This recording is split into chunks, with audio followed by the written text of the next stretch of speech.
My name is Apoor, and today we are going to talk about zero blind spots. In the world fueled by data, speed, and scale, what we don't see often hurts us the most. Blind spots in journeys, operations, decisions, or customer experiences aren't just inefficiencies. They are risks, they are liabilities, and they are missed opportunities. And we here believe that the future belongs to those who can see clearly across systems, across journeys, across silos, and across decisions.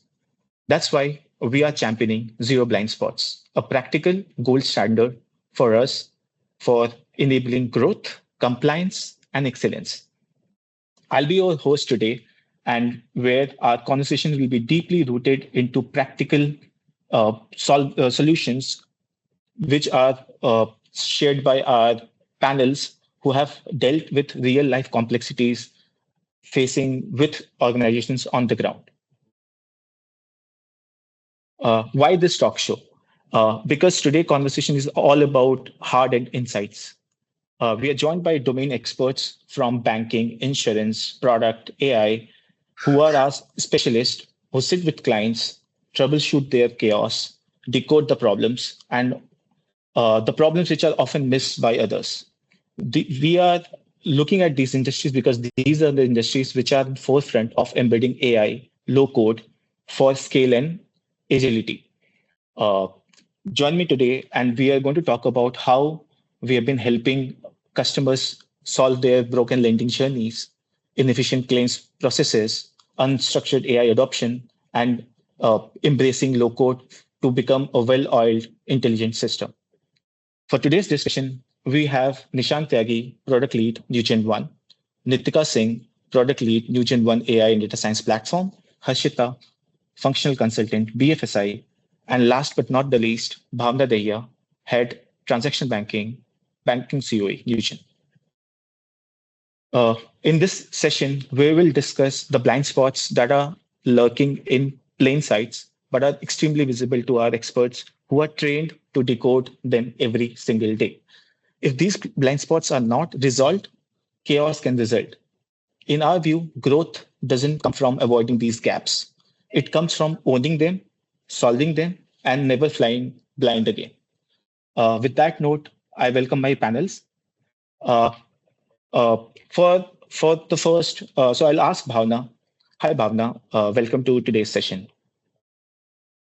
Hi, thank you so much, Apoor. Hi. Looking forward to So, the discussion. thank you so much. So the first question, this is something which I have been asking a lot myself also. But in your experience, what are the common blind spots a banker encounters in the loan processing or the loan approval journey? And how do these contribute to future defaults and delinquencies? Sure. So thanks, Apoor, for the question. Right. So one of the most critical yet often overlooked blind spot that would be there in the loan approval process would be over reliance on surface level documentation and financial ratios. Right. Now, without a deeper understanding of the borrower's business model, execution capabilities, and risk landscapes that are there. Now, bankers typically they review, they depend upon hard evidence, which is like audited statements, credit ratings, and collaterals. But these don't always reflect the true financial health or operational capacity of a borrower, right? Now, like let's take an example, okay? So, a borrower who historically executed 4 orders a year, right, suddenly claims that they have 10 orders in hand. Now, from an operations perspective, that is on paper, that may appear promising growth, demand, future cash inflows, right? But often, not enough scrutiny is applied to whether this business has the capacity, resources, or even the capital structure to execute this kind of a scale, which is going to come in the future. Now, add to that contingent liabilities like performance guarantees, litigations, right? Which may not show up in standard ratios or in the hard documents that we have. And of course, then we end up looking at a significantly riskier profile than what appears at the first glance, right? Now, there's also a tendency to assume that the future will mirror the past, right? A borrower may have maintained a clean repayment history and timely servicing, but that does not automatically mean that they are low risk. Their business dynamics, market shifts, or even concentration in a single buyer or geography can all change that equation, rapidly. Now, another the very frequent blind spot would be the emotional bias or over familiarity that we have with the buyer or the borrower, right? Now, long-standing clients or those with influential backgrounds, they often receive benefits of the doubt, right? But trust can't replace rigorous due diligence that is there. So when things would go south, in such cases, banks not only would face financial losses, but also reputational and regulatory repercussions. Now, if you like to summarize, right? So that would be your shallow assessment of execution capabilities and cash flow sustainabilities, over reliance on orders in hand without validating their actual delivery capacity that is there, right? Then ignoring contingent liabilities or off balance sheet risks that are there. And of course, emotional or relationship based approvals. Now, addressing these requires a more holistical, forward looking credit culture, one that's informed by data, of course, that is like your key, but also driven by judgment, sector insight, and healthy skepticism that is there. So, this way, how we can easily take care of such blind spots that are there in future.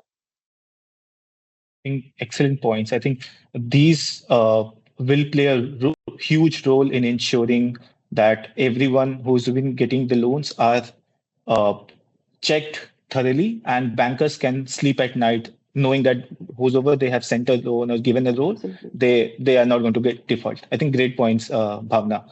I think when I talk about bank, I automatically my mind goes to insurance. So Harshita, for motor insurance, take an example. What are the critical blind spots you have often seen, and how are the ways insurers can solve those? Great question, Apur. So, most insurance providers today employ a one size fits all approach using traditional fixed premium insurance policies. And now, if the risk could be calculated based on, say, real time usage or behavior rather than predetermined risk categories, then the insurers could provide usage based insurance. Now, how could this be achieved?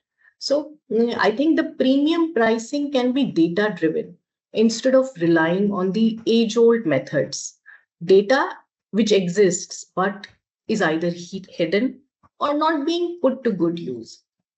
So, for example, using telematics in vehicles or mobile apps, one can track mileage, speeding, braking, night driving. So basically, profiling the driver. And by using insights from this data, the AI tools can help analyze the driver behavior, and underwriters can accordingly adjust the premiums. So these tools can not only prevent accidents, but also reward good behavior.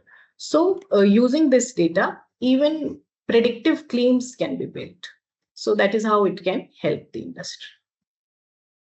Wonderful. I think this is going to be a win-win situation for both, for the insurer who is going to have the customers stick with them, and then the customer also feels that he's been valued for his good behavior, his good uh, driving patterns and everything. So thank you so much for this Absolutely. point.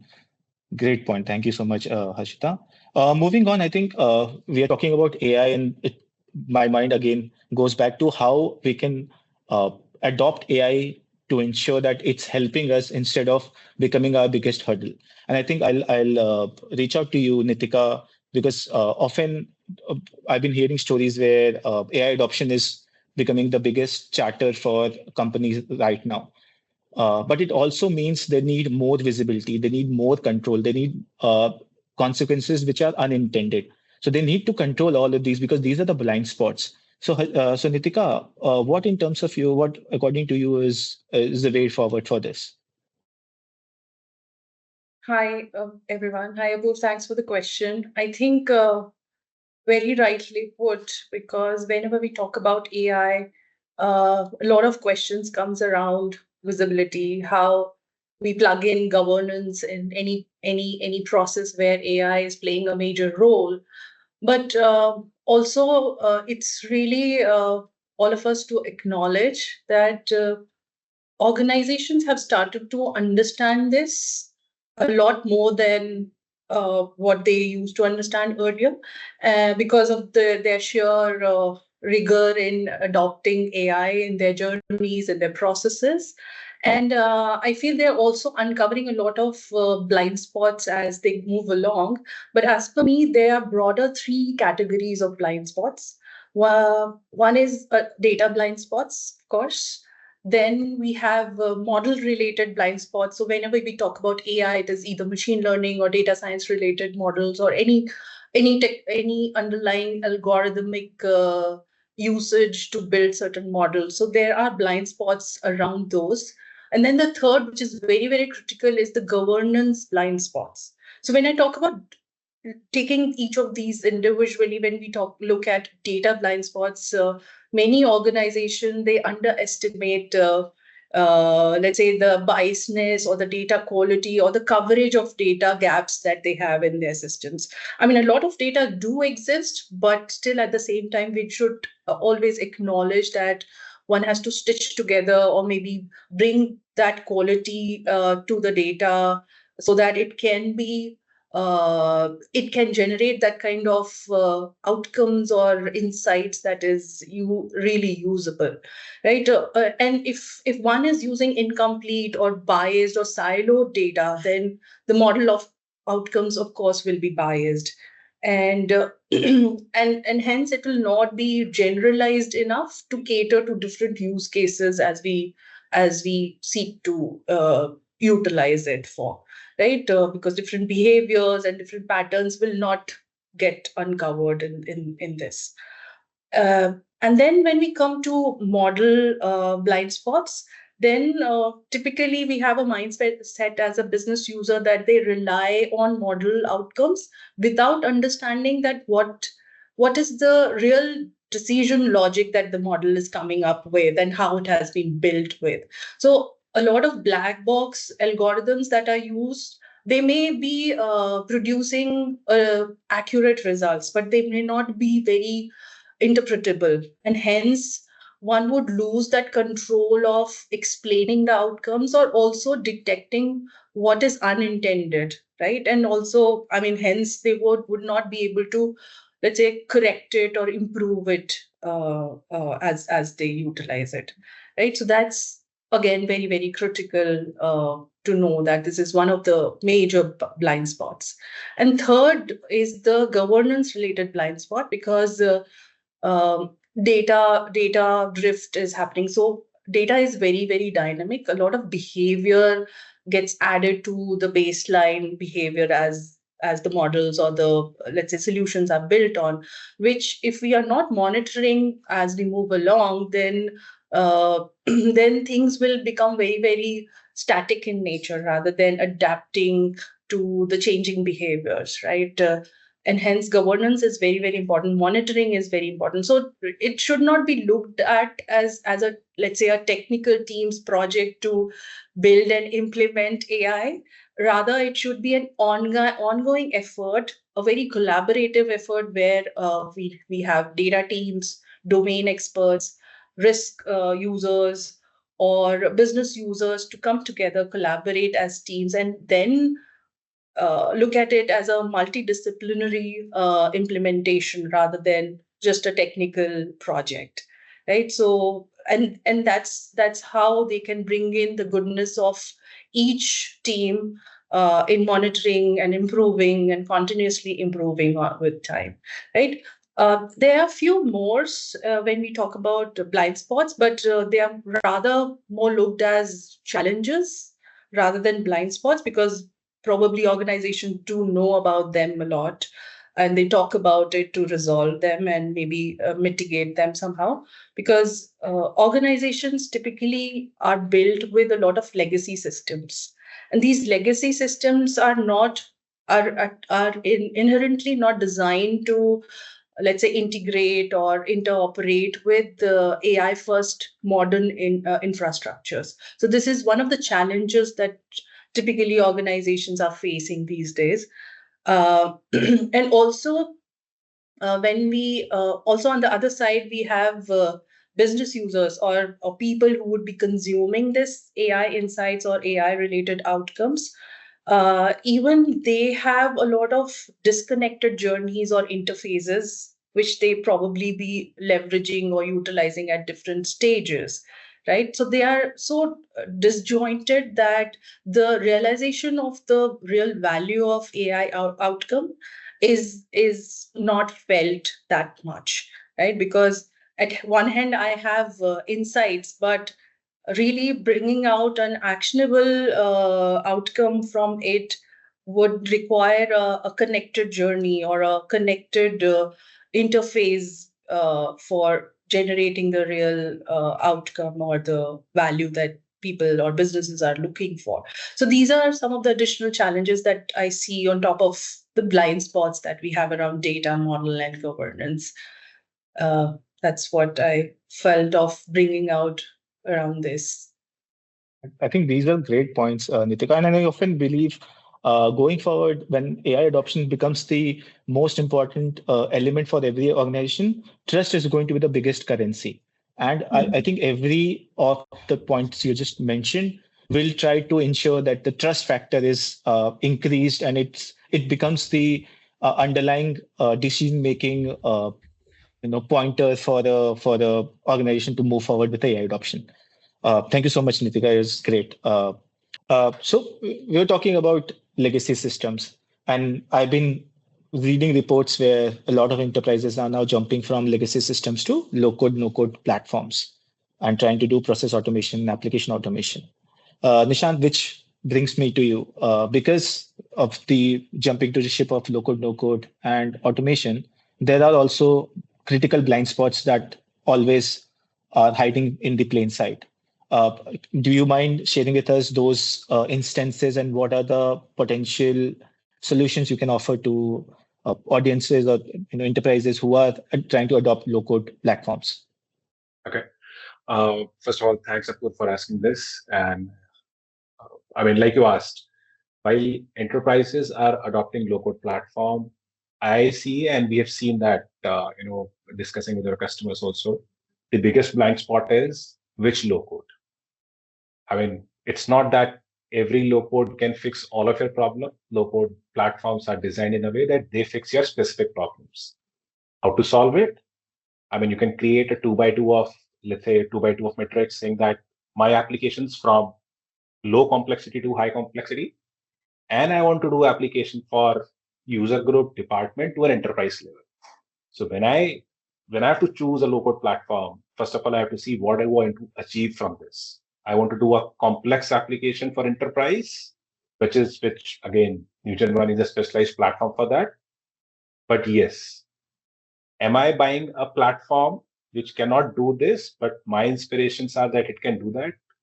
Is that blind spot then becomes a risk? Right? So first of all, you have to judge which low-code platform. Second, with the wave of low-code and citizen developers coming into it. When we say citizen developers, primarily involving business users to make applications is like opening a door of risk, right? When you are creating an application, yes, a lightweighted application, simple application, anybody can create today, right? No need to have a tech background behind it. But the data which that application is going to consume, can that be exposed to a business user from a database perspective? Again, it's a risk. Coming back to my first point, when you are creating a 2x2 of complexity of application and from department to an enterprise level application, then you have to see which data I can have to fit there. Can I expose this data to a citizen developer? We have heard a case. I mean, a enterprise built an application on a most renowned or leader platform, led to a data leakage. I mean, where the repercussions was actual banking data got leaked in the market. Right? So that's the major blind spot which we see while enterprises are adopting a low-code platform. Fair point. I think it's very important to understand the blind spots before you are fully committed to a low-code. I think fair point. I think I've heard about that use case, Nishant. I think it's very valid. I'm sure enterprises are weighing in terms of which low-code platform to reach out to or adopt. Maybe they do a pilot to understand how is this solving our problems. Thank you so much, Nishant. This is really, really helpful. Let's go one step down now. I would ask Harshita this. Let's talk about use cases and personas. Think of an underwriter, and who is the most critical persona in an insurance domain. how is AI helping a underwriter in terms of ensuring that he or she provides speed in the decisions while ensuring health accuracy? And maybe you can take a health insurance as an example here, Hashita. Right. So health is a very good use case. So in the health sector, currently insurance underwriters again focus on predetermined rules. They do not focus on an individual's lifestyle or overall health metrics, which can be obtained easily these days. And I believe the risks can be linked to an individual's overall wellness, considering parameters like step count, sleep patterns, if they have any regular health checkups, and then best fit offers can be provided based on their health data using, say, devices like Fitbit or smartwatches. And then these wellness linked policies can help reduce premiums for active individuals and even encourage more inclusion to people who need it further. AI tools can help provide more accurate decisions for the adjudicator. For example, the invoices provided for the claims can be authenticated, automated fraud detection can be done. AI tools can help them validate, say, if the diagnosis matches the treatment and if it does not raise the red flags. The AI agents, what we call it now, can not only raise these red flags, but also suggest the next best action steps. And this will help the industry greatly reduce fraud claims and focus on growth rather than trying to reduce the fraud incidents. And there are now AI agents provided to assist the underwriters and claim managers, helping them with summarization of policy, assessment of risk, detection of fraud, flagging the risky policy holders, and even preventing churn by retaining them with personalized offers. Yeah, I think this is a great time to be an underwriter because he has AI as his personal assistant, and they can solve his biggest problems of knowing what he needs at that point in this one go. I think this is, and I think for me, AI is going to have a biggest role to play, especially in banking and insurance, because of the criticalities of data and the information available and the decisions they have to make, which rely on a lot of data pointers which are unearthed, and he has to really understand very quickly. I think great point, Hajita. Moving to Bhavna. Hi, Bhavna. I think one of the in the industries within banking which I'm very interested, where data and complexities are, is trade finance, especially because of the operational part and the huge data that is used. Things like letter of credits, bills of landing, billing of bills of landing, and high volume data is there. Uh, how are these gaps impacting risk, speed, and compliance, and how AI can solve these for trade finance companies? Great question, Abu. And honestly, with trade finance, it is one of those areas where details are everything, right? So that's exactly where the blind spots also creeps in, right? Looking at the size of the industry, the income it brings to the banks, and then the kind of complexity these processes bring in.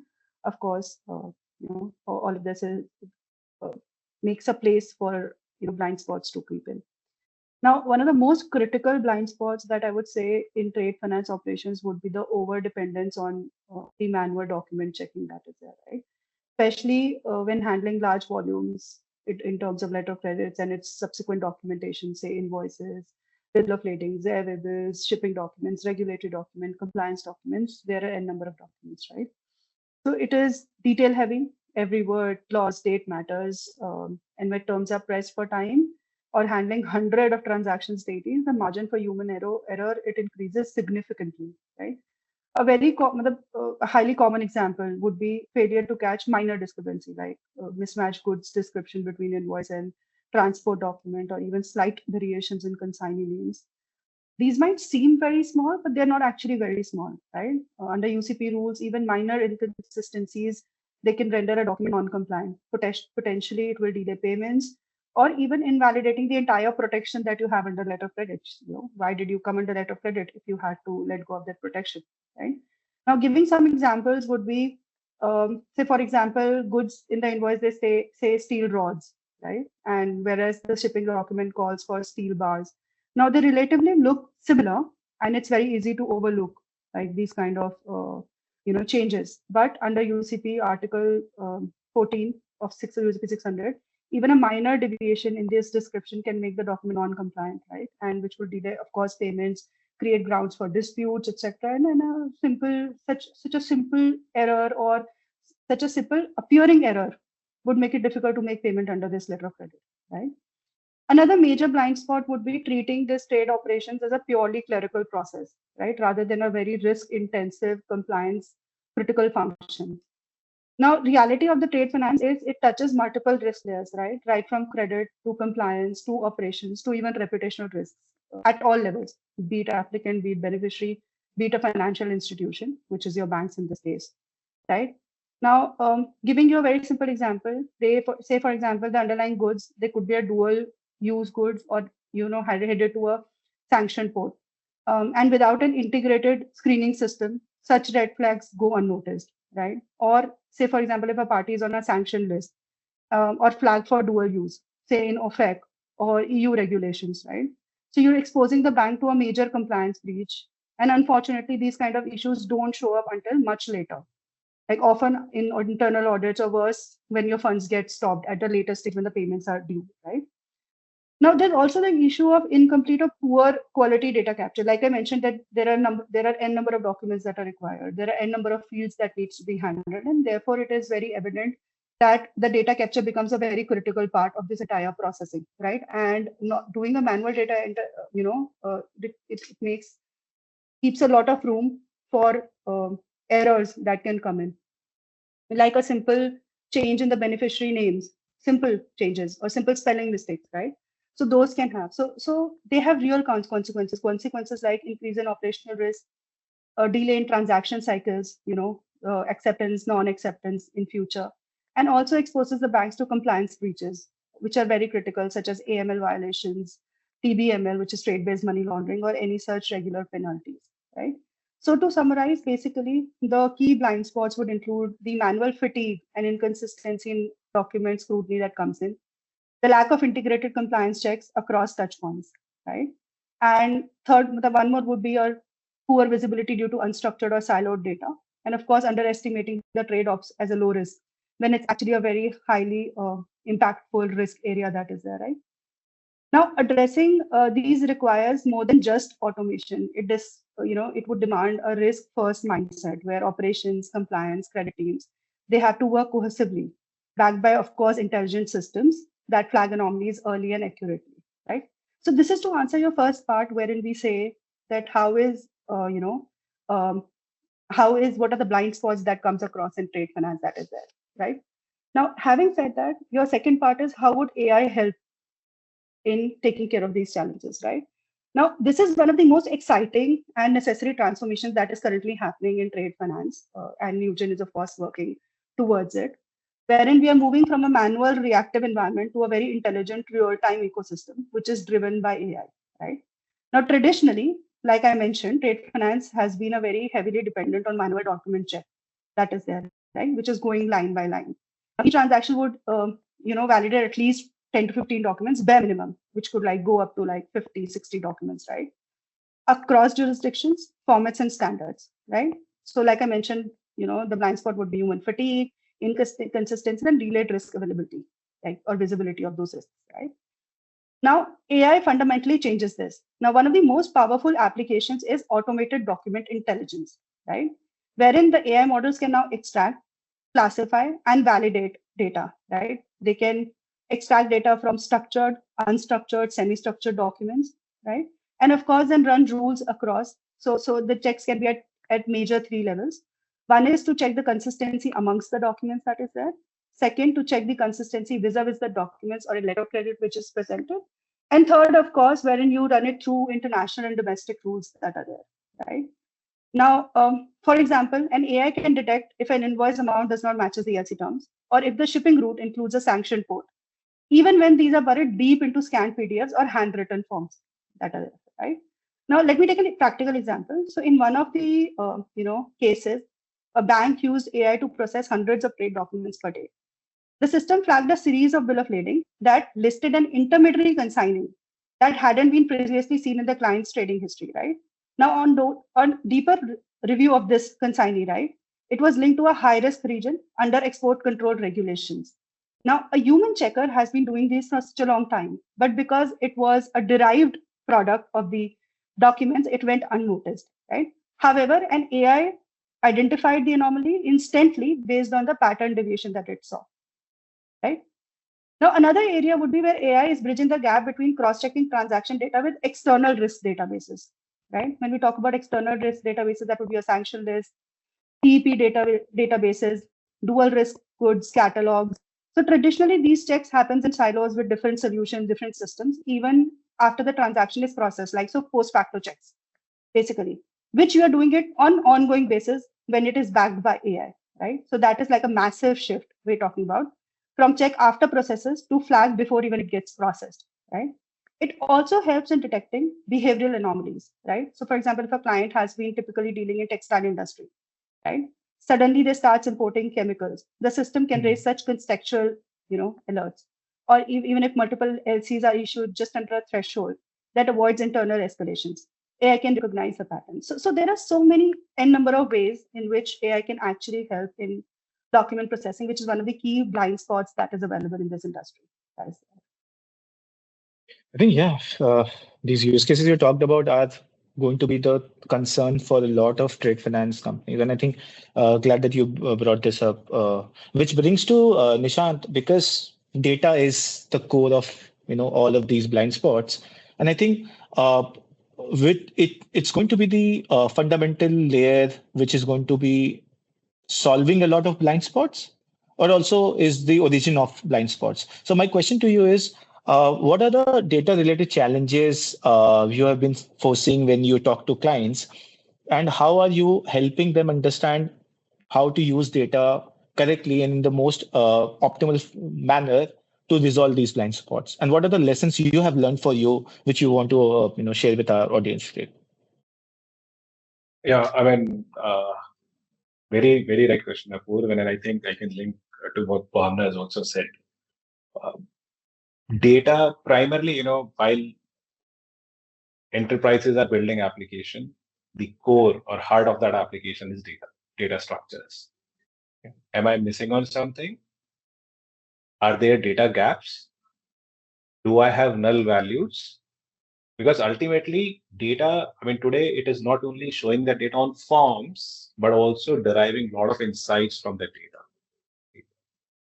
Can I bring some inference from the data so that, just like Harshita was saying, while underwriter is, processing that application, can we bring them some information in terms of likelihood of fraud or something like that? Is again dependent on that data structures. Am I making it right? Am I able to expose that data to other systems? Or can I pull data from other systems?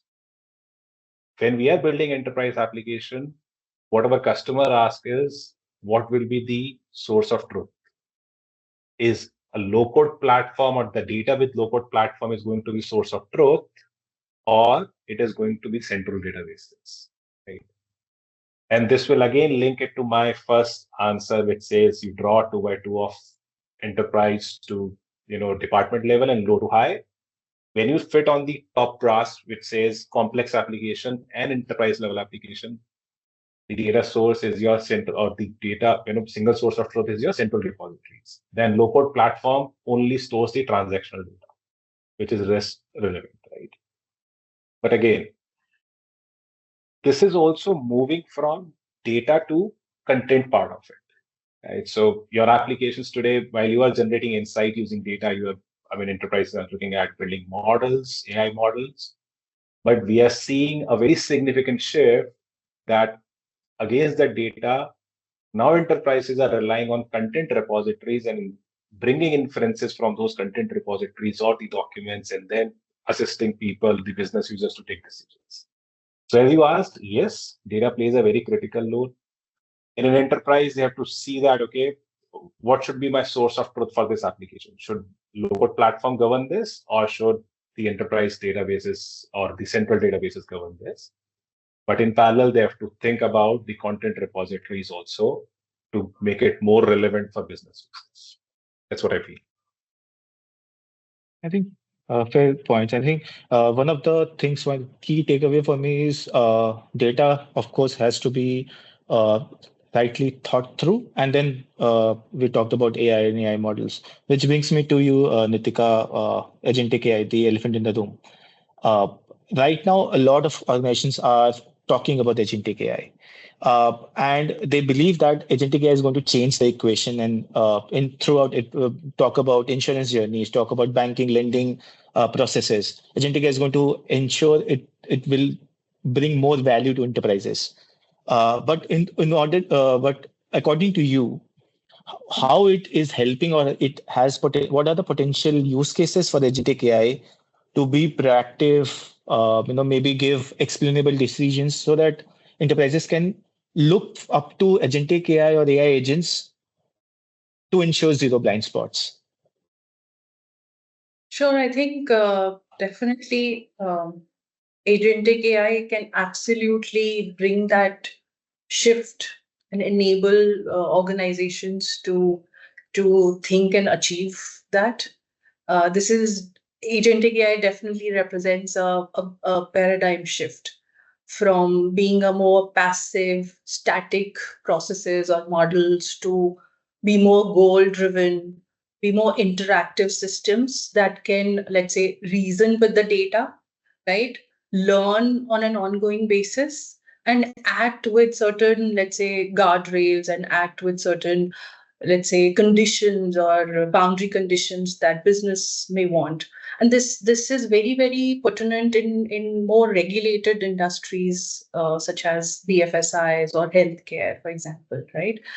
Some of the areas that agentic AI can definitely bring out a lot of transformative change things is being more proactive in the decisioning process, right? So instead of waiting for analytics to build those kinds of systems and processes which can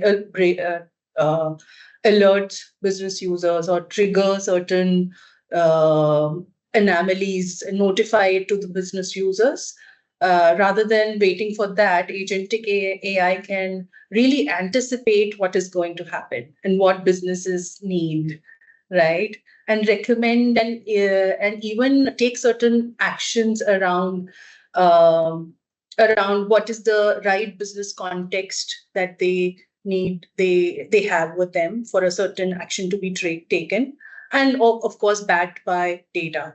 For example, let's say in boosting all the marketing efforts, right? One needs to really understand the data patterns, really understand the changing customer behaviors, so that the whole process can be made more optimized, can be made more personalized for identifying the right upsell opportunities. One uh, and build out that kind of a interactive content so that the business outcome can be achieved in a better way, right? So that's where more proactive decisioning can be enabled through agentic AI. Also, agentic AI has that continuous optimization as a built-in thing, because it operates with some sort of a memory, some sort of a learning loops that can be enabled at different levels, right? Because it can evolve really with the environment. It can evolve and take out different, let's say, business context or from the data itself, and also the business users or the human in the loop can provide a lot of information to the agentic AI system so that it is continuously improved. Also, one of the one of the building blocks of any agentic system is bringing out that explainability or interpretability, because that's when business users can also review and contribute, or have an option to really contribute to improve it with time, right? And lastly, I think having, as what even Bhavna also stated in a lot of trade finance use cases, that insights or any information or any decision that is taken, it's really bringing insights close to the use cases, or insights or close to the actions that can be taken to solve a certain problem, right? So really building it into, or embedding it into the whole journey is what the main play here, because agents or AI agents can sit very seamlessly within the journeys, and really taking part in the whole decision execution layer, rather than as a standalone piece, which is probably predicting something or recommending something and leaving it up to the business users to really leverage that knowledge, right? So it can really sit and sit within the whole process, make it more intelligent, and the execution layer can become more and more intelligent as a whole. So I would probably summarize it that with agentic AI, it typically offers more and more transparency, adaptability, and really a lot of control can be built in at a scale, rather than in one-off cases. It can be really stitched into the whole process so that these can be leveraged. Agentic AI capabilities can be leveraged at a scale. Yep, interesting. I think we discussed everything we want to discuss today. But parting thoughts from each of one of you. Looking at blind spots, looking at your particular industry or your function, what is that one key message you want to give to organizations so that they can believe and they can achieve zero blind spot, that state of excellence and that state of growth where they are relying on systems, they are relying on technology, and they are relying on human capability to achieve scale and growth without worrying about blind spots? I'll start with Nishant, and then yeah, we can. I think, to summarize or to give my final comment on how do we control our blind spots or overcome our blind spots in space of low-code platforms. Primarily, choosing the right platform is one, managing the data, and then while you are evaluating the platform or adopting the platform, it's not that it is only about application. Think it from the perspective of the application would have some content in it, and how are you going to harness or how are you going to manage the content piece and harness information or intelligence out of that content and data together. That's my take. Great. Hashita?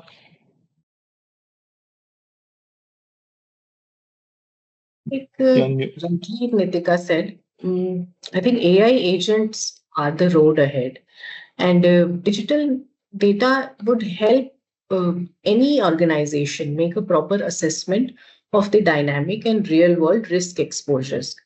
Because I think the customer today wants to pay only for what they need and when they need it. So I think Gen AI would reveal earlier unknown patterns that can help make custom decisions and sophisticated policies.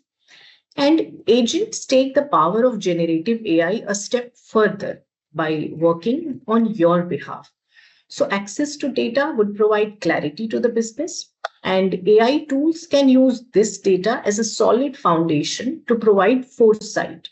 So we can ensure zero blind spots by embedding these AI agents along the journey at every mission critical stage.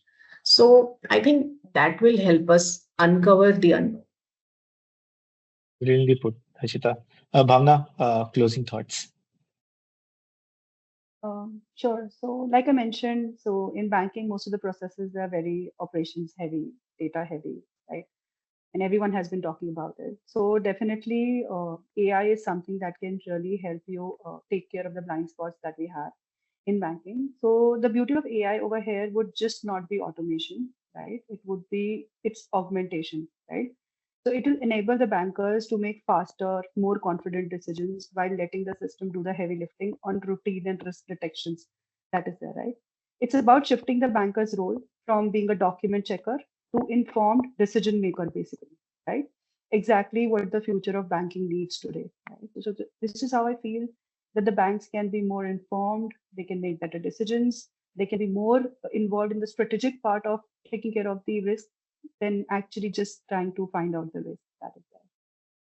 Perfect. Nitika. Yeah, I think my parting note would be like, in order to achieve zero blind spot, we really have to institutionalize AI, because this topic or this subject is so new that as we speak, somebody is innovating and building something better than yesterday, right? So we should be open-minded to adopt and evolve. Also, for organizations, it has to be more multidisciplinary, because we need to bring in and align more and more with business, with use cases, so that whatever we are building as agentic AI systems is more close to the problems, is more solving a problem rather than building a, let's say, a world class system, right? So it has to be like different teams, data teams, domain experts, the business users should collaborate and talk about it, so that better and better processes can be built in. The guardrails can be, let's say, watertight. Um, and that kind of AI governance framework can be set in place, so that such blind spots can be identified and reach to a stage, let's say, uh, sometime in future, that it is auto remediated rather than fixed, at a reactive mode, right? So that's probably the aim to achieve. Thanks. Wonderful. Thank you so much, everyone. I think I have learned a lot, and I'm sure the audience who will listen to this will also feel the same. I think these are the practical problems which you guys are, of course, talking to while implementing, while talking about the solutions, while trying to implement a journey, while talk about a solution which is being proposed. I think this is really helpful for everyone who is trying to start the journey to reach zero blind spot. And I'm very happy to be part of this session. I have learned a lot. Thank you so much, everyone. You guys have been great today. Thank you so much. Thank Yeah. you. Thank you. Thanks, Apple. Thanks, everyone.